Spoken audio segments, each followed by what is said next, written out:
Des programmes d'éducation thérapeutique du patient sont proposés depuis quelques années dans des pathologies chroniques comme le diabète ou l'insuffisance cardiaque. Ils aident le patient à gérer sa maladie et son traitement au quotidien afin d'éviter les complications et améliorer son espérance de vie. On s'est aperçu avec l'amélioration des traitements et du pronostic, les patients vivant de plus en plus longtemps, que finalement certains cancers se transformaient en maladies chroniques et qu'il fallait assurer un suivi, une adhésion au traitement du patient beaucoup plus longue dans le temps.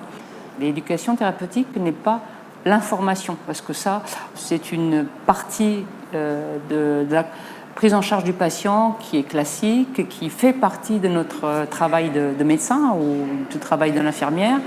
Et le but de cette éducation thérapeutique, c'est vraiment de se mettre au niveau du patient pour qu'il puisse adhérer totalement à sa prise en charge.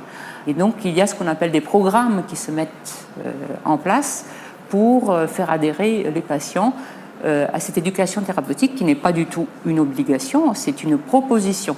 Donc déjà au départ, le patient doit être convaincu de l'utilité de cette éducation thérapeutique pour accepter de se conformer à ce programme qui est un programme de prise en charge pas immédiat mais plutôt sur le moyen long terme et dont la première partie repose sur ce qu'on appelle un diagnostic d'éducation thérapeutique, c'est-à-dire qu'il faudra prendre du temps pour analyser le patient et le remettre dans son contexte. Et ce n'est plus seulement la maladie qui est importante, c'est aussi l'environnement, c'est aussi le bagage socioculturel.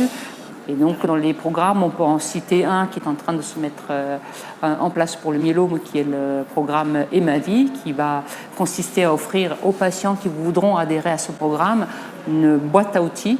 Donc, les outils seront justement en fonction un peu du profil du patient. Un autre exemple, c'est le MOOC, un enseignement massif en ligne lancé cette année par la F3M.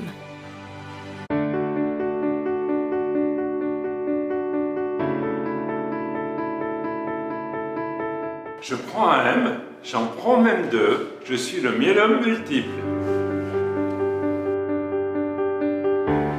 Je suis une maladie rare, un cancer de la moelle osseuse.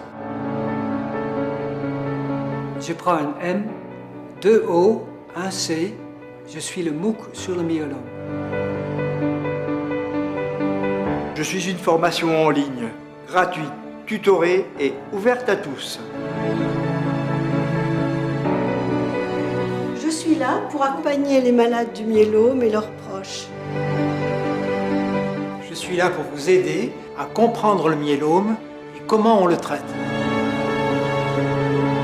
Je suis là pour vous aider à mieux vivre avec. Alors, on y va ?